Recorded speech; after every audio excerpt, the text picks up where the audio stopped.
When I was growing up, long upon a time ago, we were surrounded by some pretty heavy-duty cultural expectations.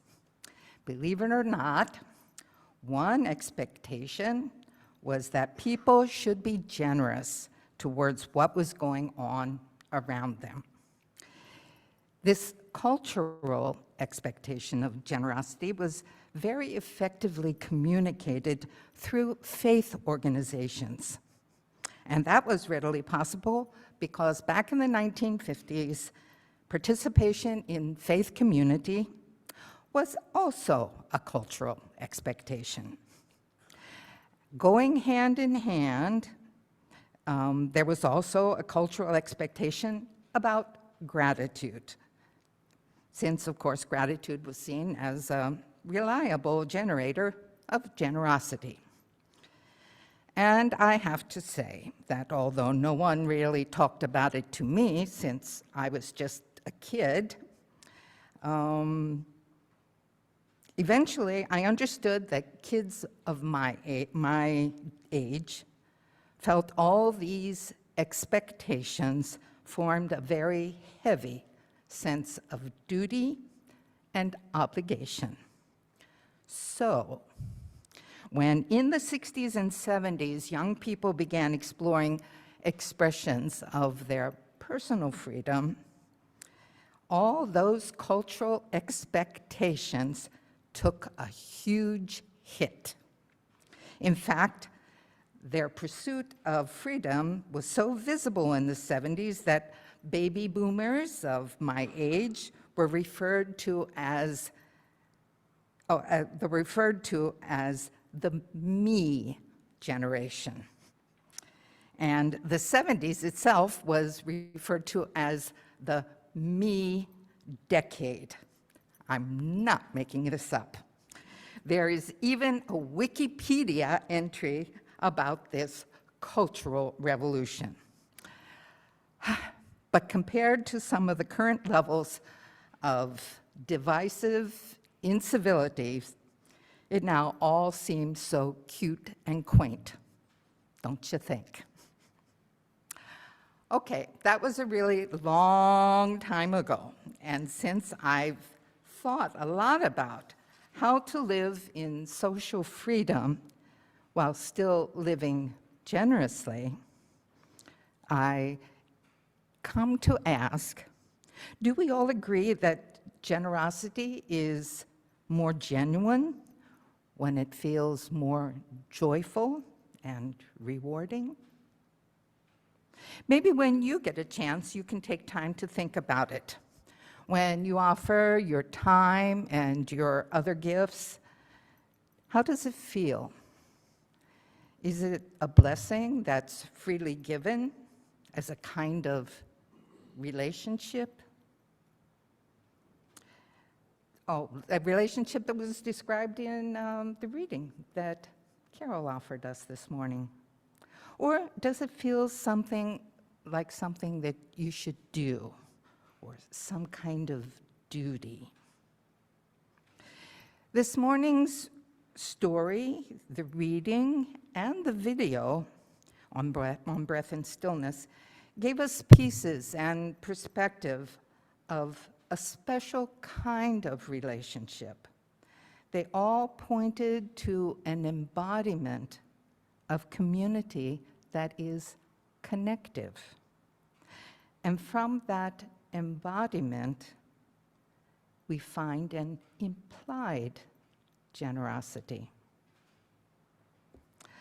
I'd like to note that in different varieties of this kind of relationship are deeply figured into many, if not all, of the faith traditions. For Judaism and Christianity, the idea of community points to a supportive sharing of experience.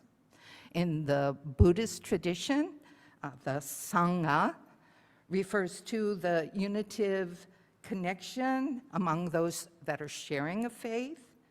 And across the southern and central countries of the African continent, among the Bantu language cultures, there's the concept of Ubuntu, which is frequently translated as, I am because we are.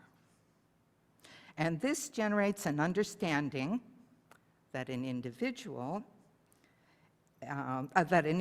human is part of a larger, more significant relational, environmental, and spiritual world. People of the Native American cultures of North America have informed us that their everyday way of life embodies embodies a reverence for everything. They honor not only their connection to people, but also to all living things and to the elements of creation and the cycles of change and renewal. These diverse understandings have a significance for us as well. About 2.5 years ago, I took a couple months to explore some unfamiliar areas of my humanity. By some fluke of nature and physiology, a little bit of bacteria managed to escape my digestive tract and took up residence on my liver and began to happily multiply. By the time I realized that something was really wrong and that I wasn't going to get better on my own, I had already become pretty ill. So not long after entering the hospital, my condition turned into more challenges as my lungs filled with water, and I developed sepsis. By about day 5 in the hospital, I was feeling very diminished, depleted, and discouraged. So about that time, in one evening, I almost asked out loud, "Is there anything left of me?" And to my surprise, in my mind's eye, a tiny ember appeared. Really, not much more than a spark. Surprised to see such a thing in front of me, out of curiosity, I breathed on it. And to my bigger surprise, it started to grow. And within just a few breaths, it turned into a gigantic, golden, and brilliantly shining tree. I wish I could describe how beautiful it was. And it was so life-affirming and heartwarming to imagine that such a thing was inside of me. I called it a joy tree. And more than joy, the tree radiated a miraculous understanding that its existence was possible because of the vast web of humanity and life to which I was connected.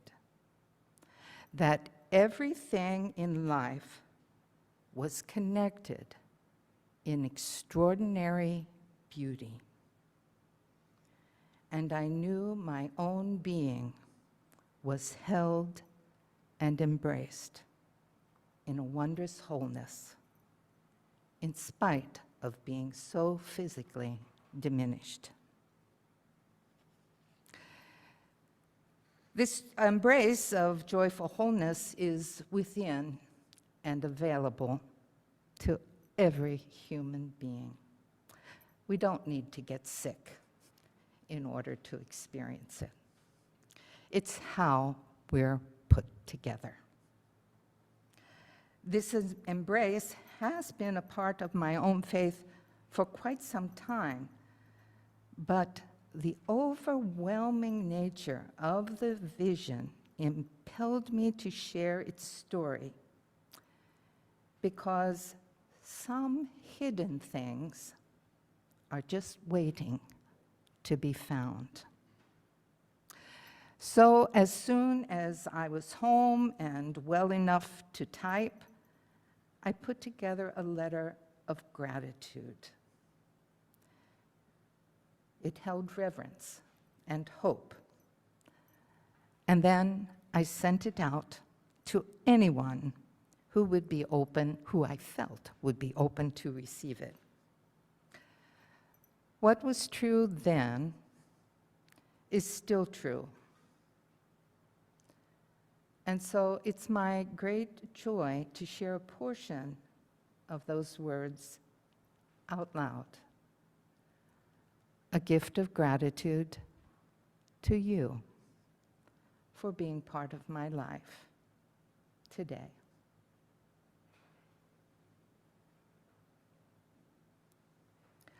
What I really want to tell you is the great joy that fills me when I know you are with me. Well, excuse me.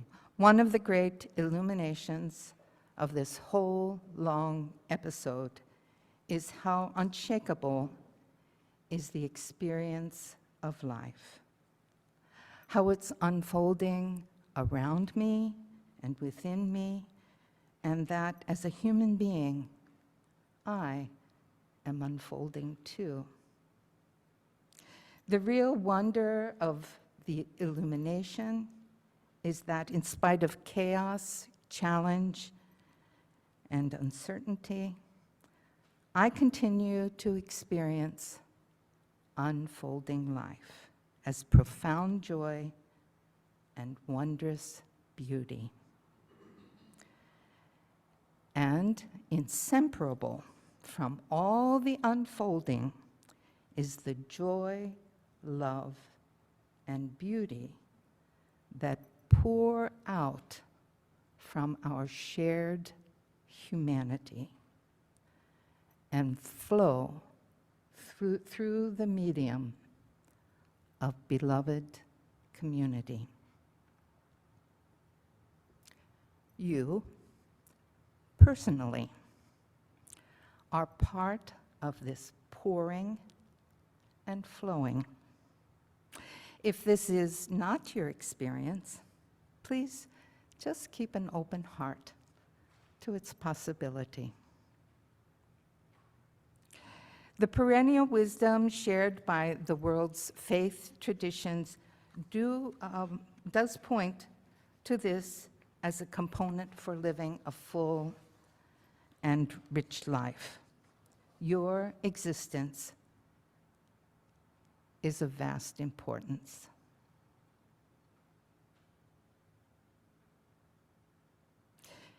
Within your life, you possess an immense capacity for seeing with courage, seeing with insight, and for seeing others with kind understanding and with loving joy. In my experience, we are all hardwired to participate in and work at this pouring and flowing. For many of us, the joy, love, beauty components are fundamental for sustaining us and building hope.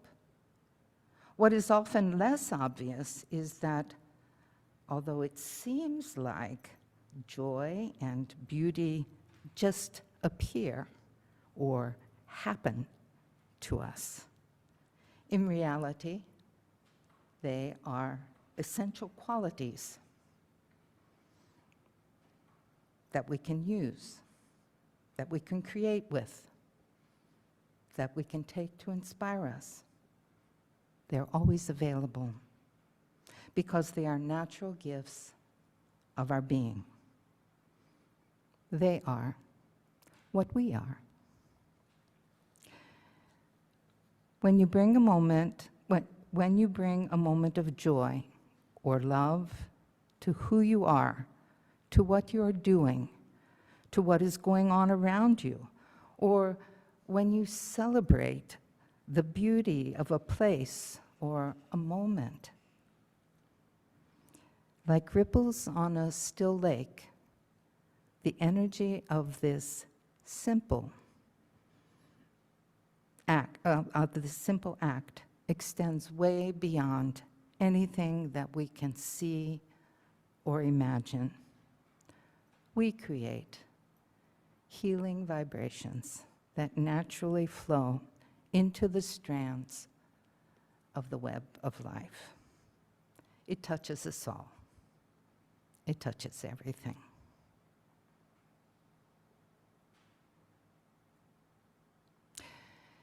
You would think that experiencing something so spectacular would never be forgotten.